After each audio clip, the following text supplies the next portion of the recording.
have our FDOT Secretary, Jared Perdue, Laura DeBella, President and CEO of Enterprise Florida. From Ocala, we have Mayor Ken Gwynn, City Council President Hitley, City Councilwoman Dreyer, and Representatives Masulo and McLean, and we have Senator Keith Perry is here with us, so thank you.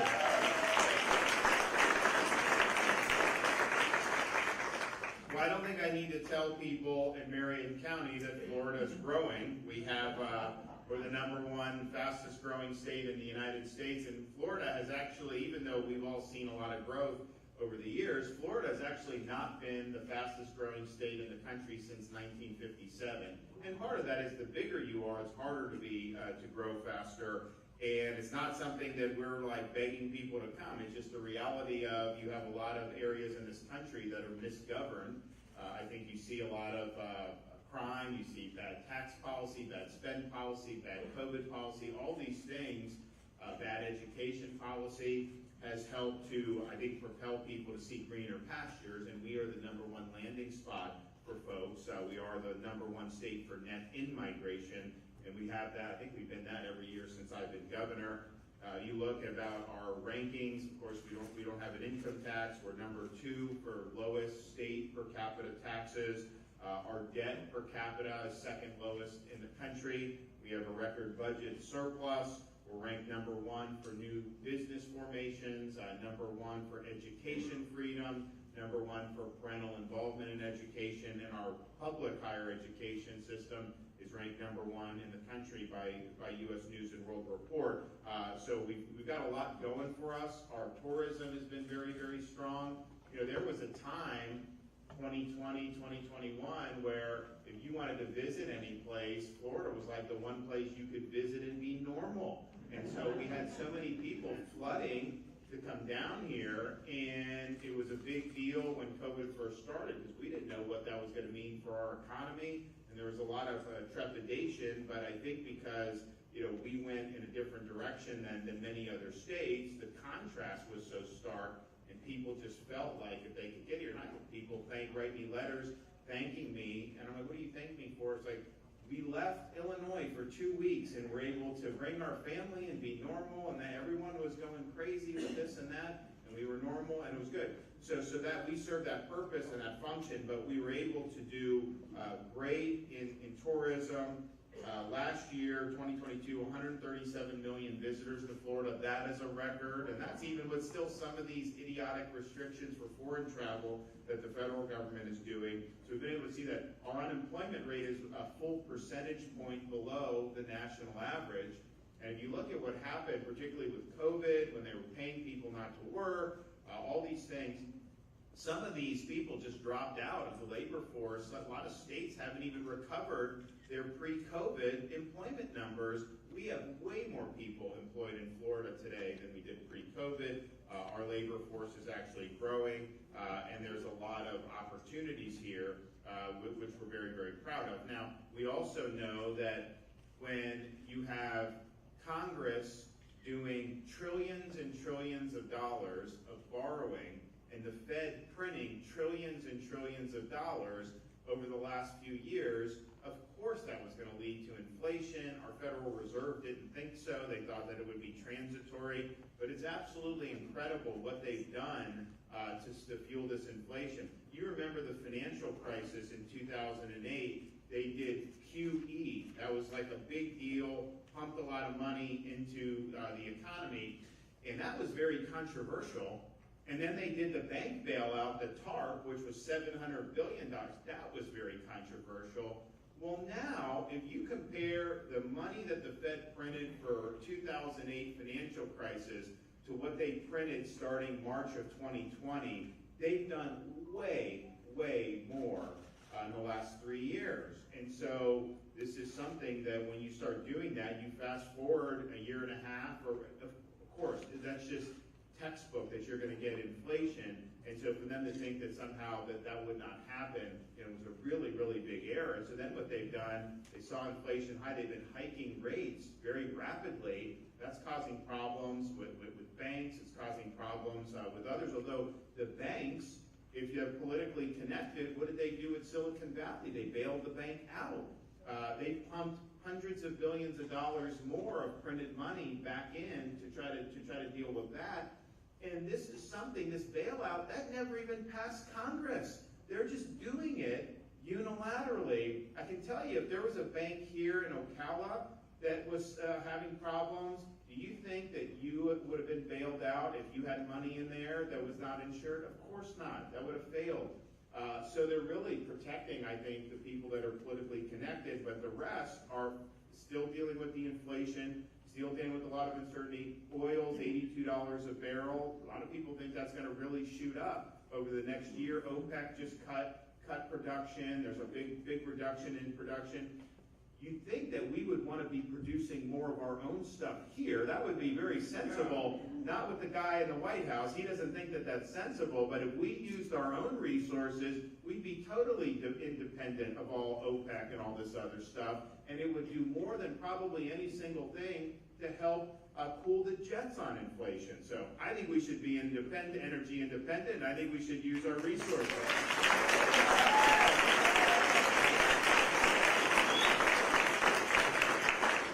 So we're mindful of a lot of the stuff that's happening nationally that is causing problems. So what we're doing in Florida, and we were actually, I think we were in town, or we were definitely in Central Florida when we announced our big tax package. So the taxes we're going to do, and look, we don't have an income tax, which is great, but it just means, you can't cut income tax rates, so you got to figure out other ways. And so we're doing big reductions for people, families, no sales tax on anything involving raising babies. So diapers, wipes, clothing, cribs, strollers, you name it. All that is going to be permanently tax-free in the state of Florida. We did the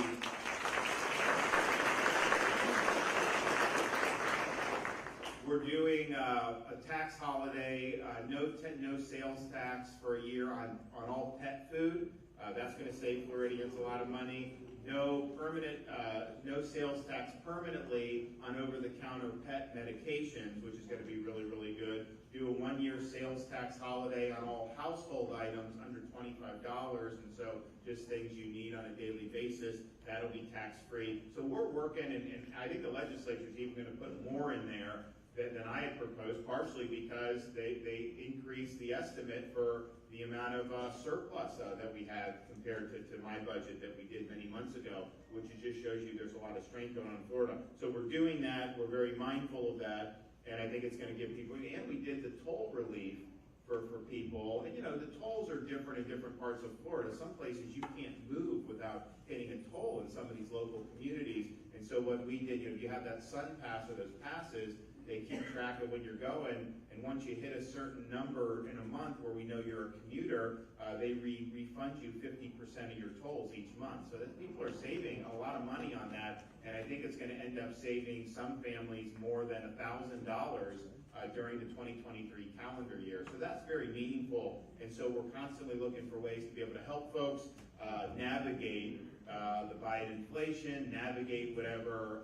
fallout there could be. I talk to people about, are we going to have a recession? A lot of people say it's here, because they're seeing a lot of problems on the horizon already. So, look, I think Florida's much better positioned than some of these other states. And remember, when the housing bust happened in 2008, Florida was one of the worst performing states. I mean, we got totally killed. And that's because a lot of our economy, the eggs were in that basket. Well, now we've seen a lot of great growth of our economic base, and so we're in a much better situation, I think. But nevertheless, we're mindful of those potential horizons. Our debt in Florida, our economy's over $1 trillion. Our debt is $20 billion. Now compare that to the federal. The U.S. economy, what is it, like 24, 25 trillion?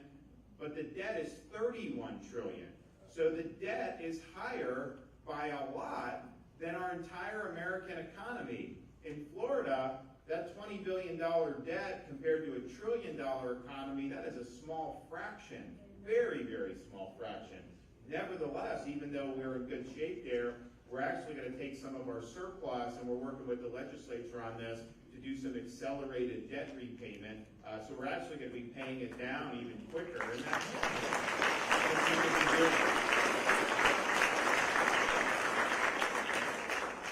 So So we're here today because we're always looking for ways to make an impact in terms of economic growth. I have a program that is the legislature appropriates money and the governor and kind of our administration are able to identify worthy projects to get grants. And it's called the Job Growth Grant Fund. It can be used for infrastructure projects, but it could also be used for workforce projects. So we put a lot of that money into expanding opportunities for commercial driver's license. You know, when I became governor, we produced about 600 truck drivers a year. Now we have the capacity to do 3,500 truck drivers a year. So that's a huge thing. You talk about supply chain. You should also just having, it's a tough job driving the big rigs, but the pay has gone up a lot with that because they're in high demand. So you're starting out in a lot of these places, like Walmart, I think is starting at $110,000 for qualified truck drivers. So we're doing that, and we've pumped a lot of grants into very strategic things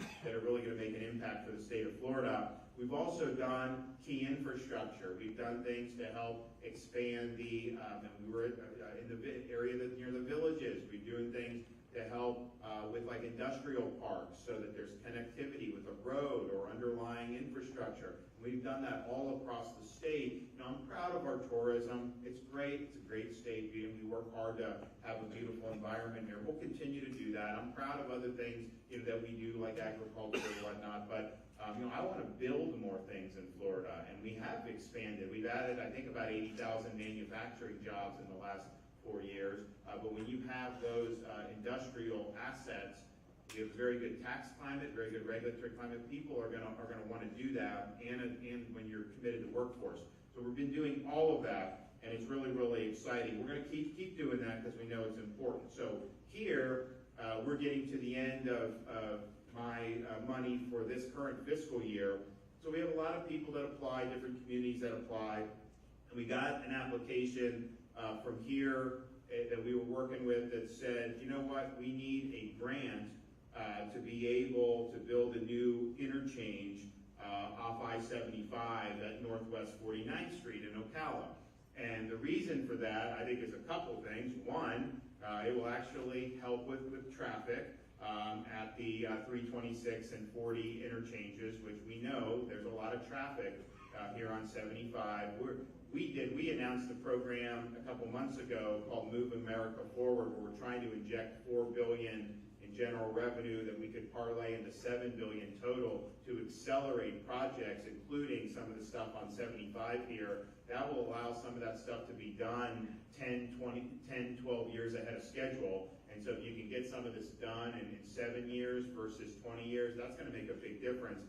So there's a broader infrastructure play, but this particular thing to help with some traffic, also support opportunities to expand manufacturing at the Ocala-Marion County Commerce Park, would also support visitors at the nearby World Equestrian Center, which has been a huge hit. I mean, people rave about it. You got people from all over the country that come down for that.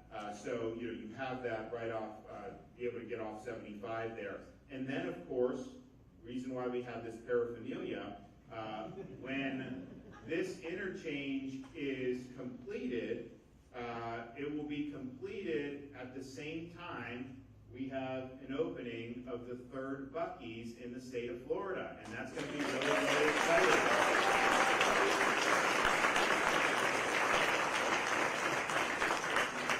So they started in Florida in 2021. I was with Beaver for the big one that we did in Daytona Beach to open that up, and I tell you, I mean, it's been a huge, huge hit. If you've never been in one of these Buc-ee's, I mean, you know, they see all the stuff. They make so much stuff. They have those beaver nuggets. They have all kind of barbecue they make. They have any type of, like my kids like, because they've got the Dippin' Dots. They've got all kinds of stuff. I mean, it's basically like the Shangri-La of service stations when you go into a Buc-ee's. And this one's going to be massive. It's going to be 80,000 square foot store, travel center. It's going to have 120 fuel pumps and more than 720 parking spaces for people that are in the neighborhood. And I think if you've ever been on 95 in Florida and done, or if you've been in some of the ones, they got one on I-10 in Alabama as you're coming into Florida. Texas ones are very, very popular, but it's like, I mean, people buzz, there's a buzz about it, everyone gets really excited, and so I'm excited to see that this will be here. First one that we've had on I-75 in the state of Florida, and I don't know that Beaver can say this, but this is going to be bigger than I think the other two in Florida, and it may be as big as any Buc-ee's they've ever done. So this is a great project. The thing is, I mean, these are jobs here for that. Obviously, we as consumers and travelers think about being able to have access, which is good, but I can tell you, they do a good job as a company and give people opportunities, and so I'm excited about that. So our grant today will be from the Florida Department of Transportation to build that I-75 interchange, and that's going to be good for this area, and I think it's going to be good for the state of Florida. And we will hopefully, I don't know, like I told Jared Perdue, we had the hurricane and we had different things, bridges, all this stuff. So we took over the bridge rebuild because we wanted to help. And they ended up reconstructing the Pine Island Bridge that people thought was going to be out 6 months in 3 days. So what I said is on this, I was like, I don't know what the normal schedule is, but I think the sooner that people are able to go to Buc-ee's, the better. So why don't we try to step on the gas? So stay tuned on that.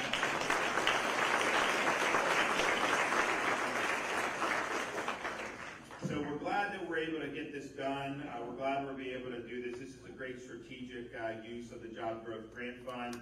We are very, very encouraged about all the great reviews that we're getting out of this part of the state. And we know there's just been so much going on, and people are noticing all across the country. I'll tell you what, it's really something. So we're going to hear from some folks here, and then we'll present the check at the end. So first, we're going to hear from Beaver from Buc-ee's, so founder and CEO of Buc-ee's, come on up.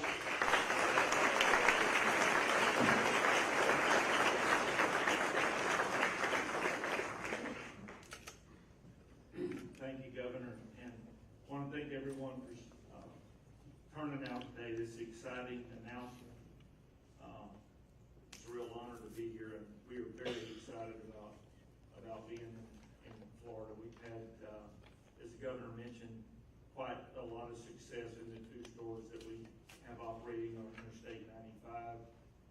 We've known that 75 would be a great interstate for a long time, looking for the right piece of property. And so when we realized that there was an opportunity that this entirely new interchange would be created, then it really opened our eyes for the opportunities here. I want to say all of the reasons that the Governor mentioned earlier is exactly why businesses like us want to be in Florida. And so I just can't say enough about a pro-business state and what that does. The jobs it brings, the construction, the tax base. And so this state is heavy in tourism.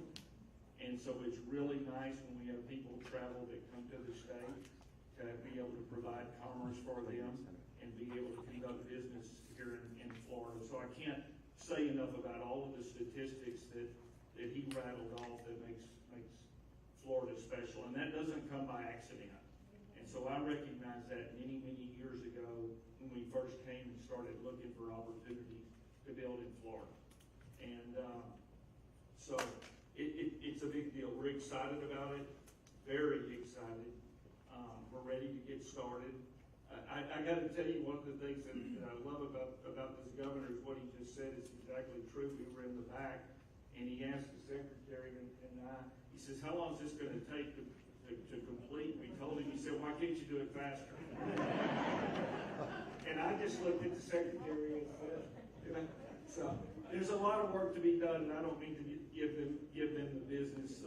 We have wonderful respect and great working relationship with the Department of Transportation. And these things can't be done without the Department of Transportation.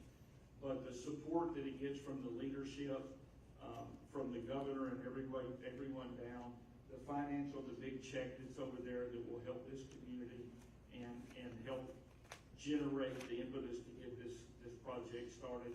And Ocala is going to be huge. So I want to thank everybody for coming out. I look forward, hopefully, to see everybody at a groundbreaking soon and a ribbon cutting not far after that. So thank you for coming out, and thank you for loving what we do and loving Buc-ee's. We take it quite serious, and it never goes unnoticed, so thank you.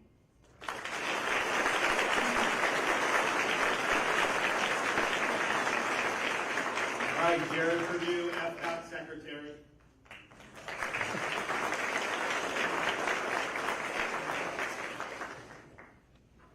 All right, thank you, Governor. Thank you for your leadership. And one of the things you learn very quickly when working for the governor, there's never a time to rest. You always have to be moving forward.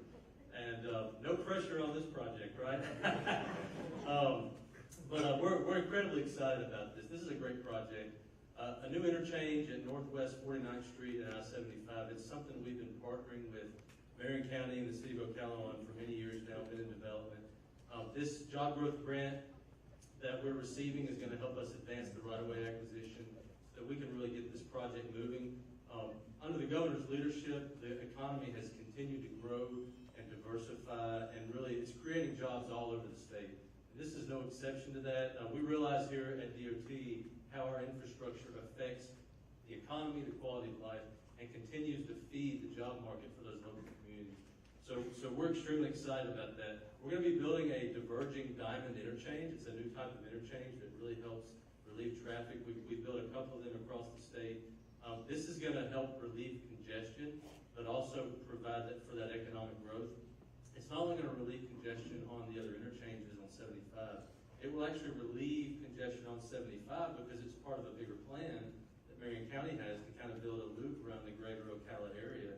And it's really going to bring substantial relief. So we're extremely excited to partner on this project. We've made a lot of progress already. And as you heard, we're under a lot of pressure to speed it up. So we're going to be working on that as we look to the future. So thank you, Governor. Thanks again for your leadership. We're proud to serve Ocala, Marion County. We're proud to serve Floridians. And we're certainly proud to be working on bringing new Buc-ee's to Florida, which, by the way, their business model works great. My wife and I have 5 daughters. And every time we go on a trip, the question is there a Buc-ee's on the way?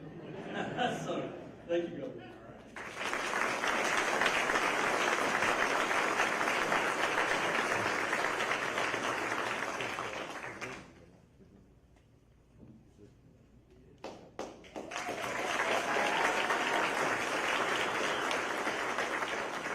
Well, this is awesome. I am so excited. Not only is it amazing to represent the best congressional district in all of Florida, Florida's my third, but we're heading into Easter weekend, and I thought the timing was a little gratuitous. You know, as a kid growing up, you always get an Easter basket, and Governor, I have to thank you because this weekend I get Buc-ee's. So this is incredible. There's so many thanks that need to go out. Obviously, to you, Governor DeSantis, your leadership has shown what you can do when you are laser focused and principled. So thank you for your leadership in continuing to deliver for all of Floridians. To our state legislators, you guys have been wonderful. Stan, you and Keith, as well as the rest of the Florida legislature, you guys have done an incredible job in continually delivering for the state and all of our local representatives here. It wouldn't be possible to have a project like this without local leadership that is so focused on smart development and solutions for our constituents. So thank you all so much. You know, I have to say, I was this close to wearing the exact same beaver outfit today. So I'm so glad that I went a different direction. I hate it when you show up and someone's wearing the same outfit. But not just the excitement of having a Buc-ee's here, which of course, I'm always a little partial to our district, as you know, Governor. And I always talk about how amazing would it be. 75 is just, it's expanding, it's growing, there's so much traffic, it would do so well. But then you get a project like this that is going to deliver multiple solutions, not just a Buc-ee's, which is incredible. As the wife of a first responder, it's so incredible what our LEOs and our firefighters do day in and day out. And so I'd be remiss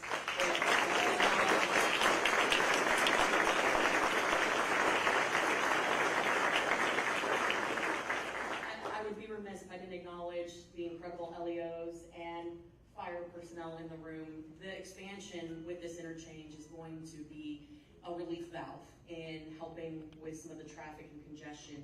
So shout out to our amazing sheriff and our fire chief. And again, thank you so much, Governor, for your leadership. And once again, showing not just the country, but the world, what it looks like to lead. So thank you all.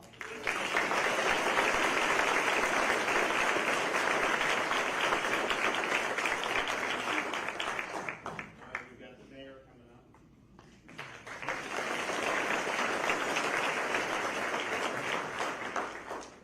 Thank you, Governor. I was just asked just to say a few words about Buc-ee's, and some of it's been said, but first of all, I want to welcome everyone here and thank you for being here. And I want to, some of the people that I invited here, where are the folks from Ring Power? There they are. I told them I'd do that for Buc-ee's. When to meet them.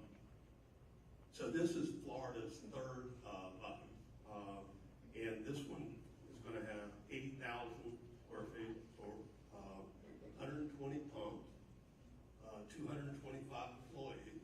We always need more employees, right? More jobs.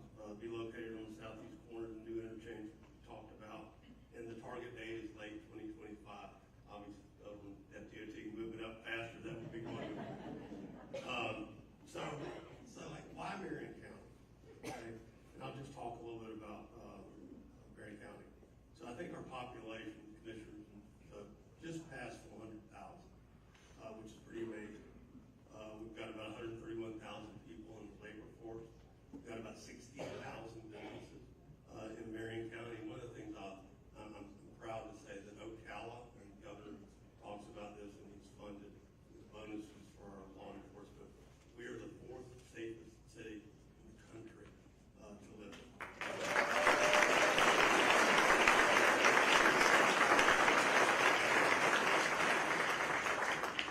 I also want to talk about the population. Like right now, in the city of Ocala, there are about 250,000 people in the city. We've got 65,000 people that live here in the city. People come from far around to come to work and play and do those things. So let me say real quick about the fourth safest city country to live in. Some of these mayor's conferences I go to, and governor go to talk with other governors, but some of the mayors sitting in the room, Mayor of San Francisco, Portland, murder capital of the world, New Orleans, they're all in the room, and you listen to them talk, and the insanity that they talk about, you understand why what you read in the paper is actually happening. It's crazy. And they ask me, are you experiencing growth in your city, Mayor? And I go, of course. And they said, where are they coming from? Your city. California, New York, on and on. So yeah, it's pretty amazing. We're proud of our law enforcement agencies, which Congresswoman touched on. But why is all this growth occurring here in Florida? It's growing and happening because of this governor we have here creating business.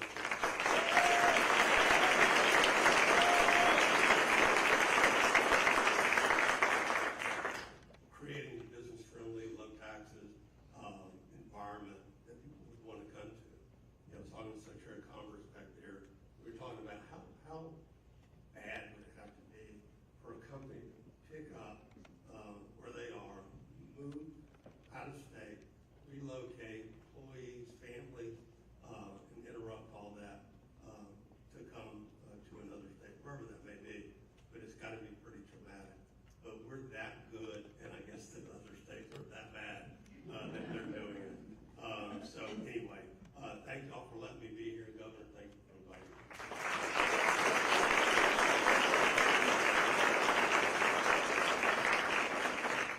I've got to follow some of the elections outside of Florida because it affects Florida. This Chicago mayor, people are going to flee Chicago in even greater numbers. We are going to get more refugees as a result of that because it's like, you see what's not working and you go even further in that direction. You just wonder, what is going on? But there's no question that I think you're going to continue to see downward there, and I think you're going to see people. We've had massive businesses move out of there into Florida, into Texas, some other places. but I think you're gonna see probably more residents would be my guess. And, so we monitor this thing just because you see the result. I mean, that will be very fair. Okay, finally, we have, Laura DeBella from Enterprise Florida.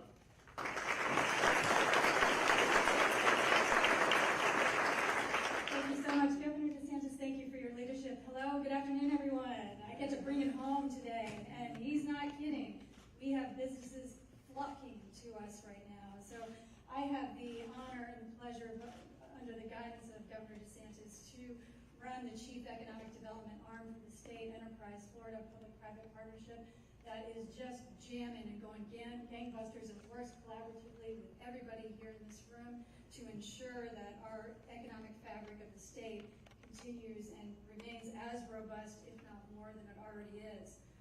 So speed to market is the name of the game in economic development, and that is not only in terms of site readiness, as being able to go vertical when we have someone looking at a particular area, but it also applies to the ingress and egress of all the transportation aspects that a certain industry would need, be it distribution, manufacturing, or headquarters, you name it. The businesses that are intended to occupy this area, thanks to this interchange, will depend heavily on interstate and regional movement to transport their raw materials and their finished goods around the state and beyond.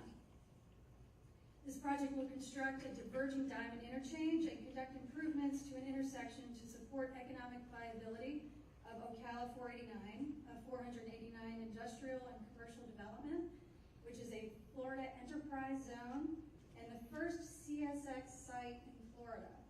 For those that aren't familiar with what a CSX site means, it is a select site that identifies properties and they vet them as accessible locations. Identify them as very appropriate locations for manufacturing facilities along the CSX rail network. It's very critical and very important that this is identified here, and it's going to speak volumes to the amount of business activity that this area will see.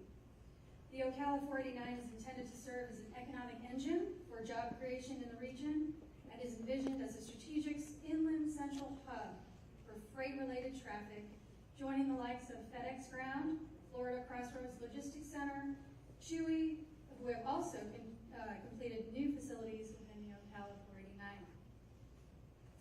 The construction of the interchange will also support the economic viability of the Ocala-Marion County Commerce Park, as you already heard, and the World Equestrian Center to the west, which I still need to go see one of these days. And we've heard it enough. Who doesn't love Buc-ee's? That is absolutely going to be one of the biggest feathers to our cap. Can't say enough about how much transportation means to everything that involves economic development, especially economic development that has massive multiplier effects, which is manufacturing, which is absolutely what is looking in this area. So this is so instrumental. Governor, thank you. Secretary Perdue, thank you. Everybody here involved, thank you. This means everything. Congratulations, Marion County.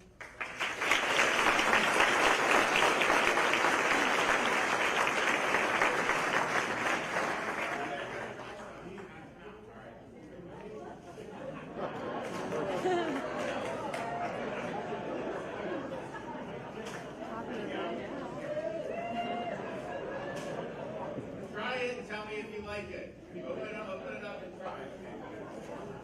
These things are kind of addicting, so I'm just saying beware.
should definitely talk to you one day.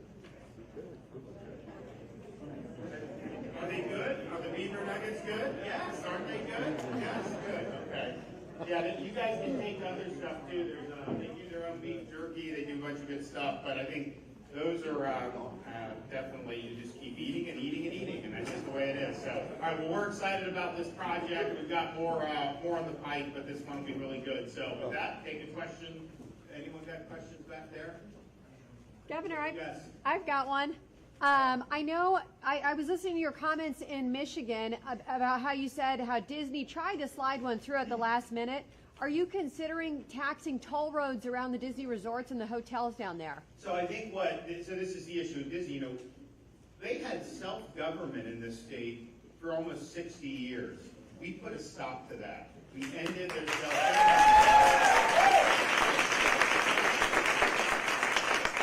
And as that transition from a corporation running its own government to a state control board, taking that and actually governing that based on the will of the people, they tried to do things that, quite frankly, were underhanded, doing like some development agreement at the last minute that was supposedly going to bind the district. First of all, this is self-dealing. They're negotiating with themselves. You can't do that.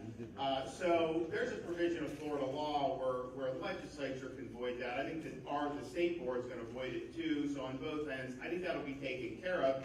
But what the speaker said and what I've said is now that this has been reopened, all options are on the table.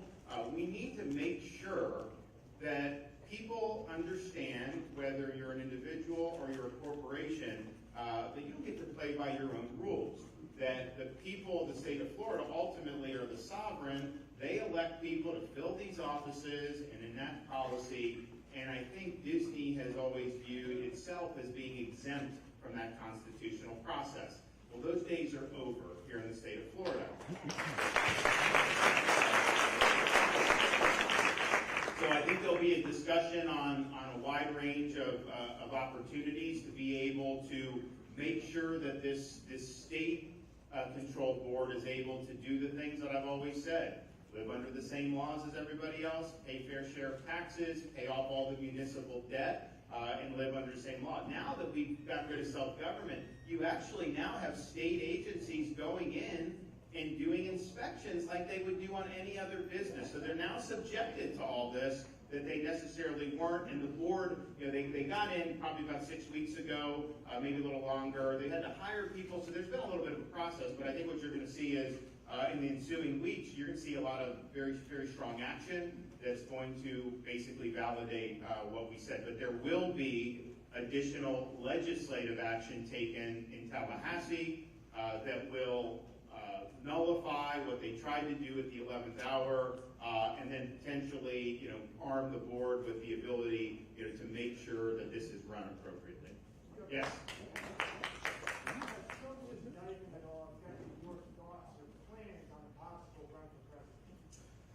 So,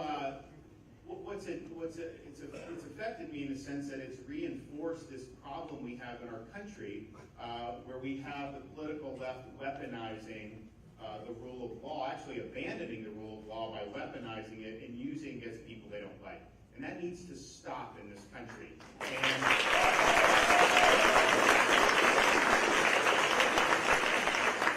And you got the guy in Manhattan, but honestly, he's one of maybe a dozen or more across the country that get elected on an ideological agenda, usually with funding from people like George Soros, and they come in and they're trying to manipulate the law in order to advance a political agenda. That's not the role of a prosecutor.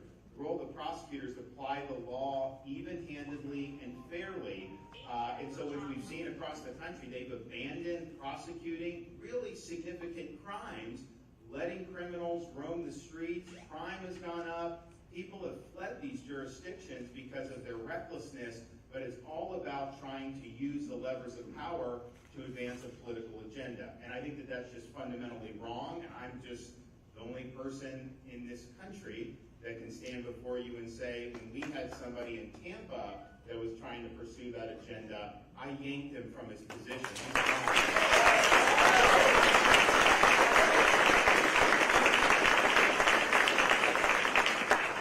Thanks, guys. We'll see y'all soon. God bless.